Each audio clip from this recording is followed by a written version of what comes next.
Yo, it's Milan you subscribe and listen to the content. Now, I think we all know that recently Andrew Tate has been making an announcement that he's going to be streaming on Thursday, the 2014. My bad. I think 14 of June. So I was recently watching this podcast. Was on with this guy named Patrick David, and he seems to be speaking a lot of shit concerning the BBC, concerning his life in jail and all that shit. And I feel like he does have some, really good points. That don't get me wrong, I'm not a 100% Tate supporter, but I'm also not against him because he says stuff that makes sense.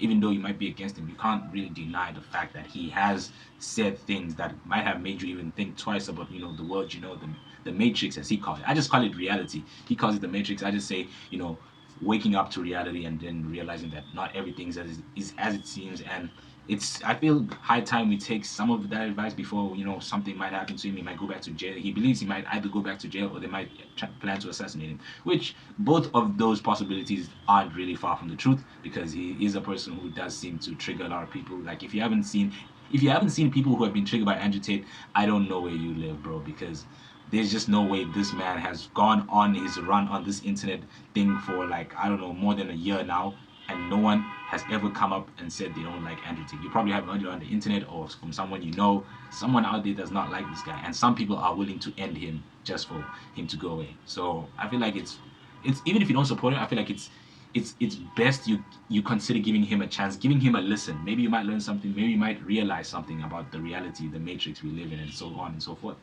That's what I'm doing. I might not be a hardcore supporter of Tate, but I feel like giving him a listen, giving him a chance to speak his shit, and maybe you might have thoughts that go against it. You might have thoughts that align with his mentality or his mindset, and find a middle ground. That's it. That's what I'm saying. So yeah, maybe he's onto something. Maybe he's onto the reality, the BBC, the social media, and the higher ups who are obviously keeping an eye on everything, making sure everything runs under their complete control. I don't know, but other than that, God bless. And I'll see you when I see you. Bye.